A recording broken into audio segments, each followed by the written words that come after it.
Buenas, mi nombre es Oscar Bernao.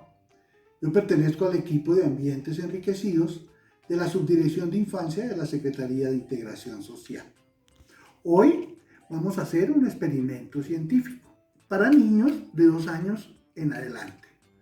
¿Para qué sirve este experimento científico o todos los experimentos científicos?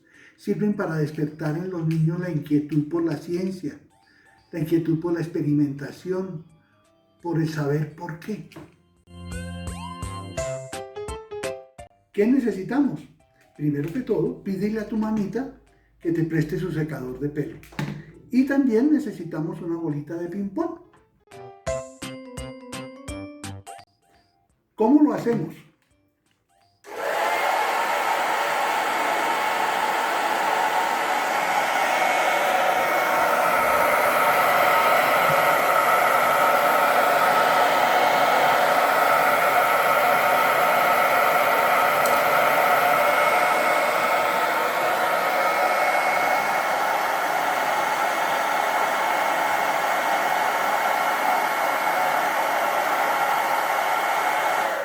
Bueno, les voy a explicar muy sencillamente por qué la bolita se queda aquí.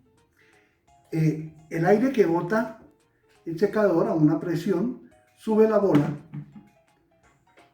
y el aire coge por un lado de la bola y por el otro lado de la bola y se vuelve a juntar arriba.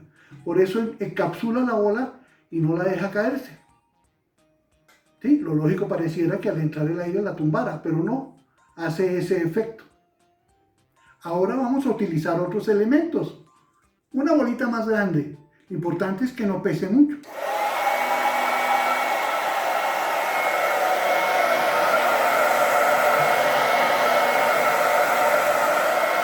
Y ahora la más grande.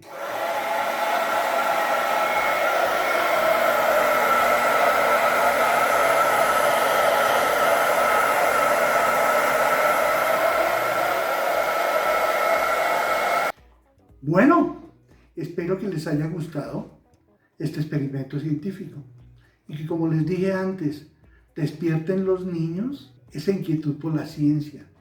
Háganlo con ellos, que ellos mismos coloquen la bolita, que pregunten ¿y por qué se queda quieto ahí? ¿Sí? Muchas gracias.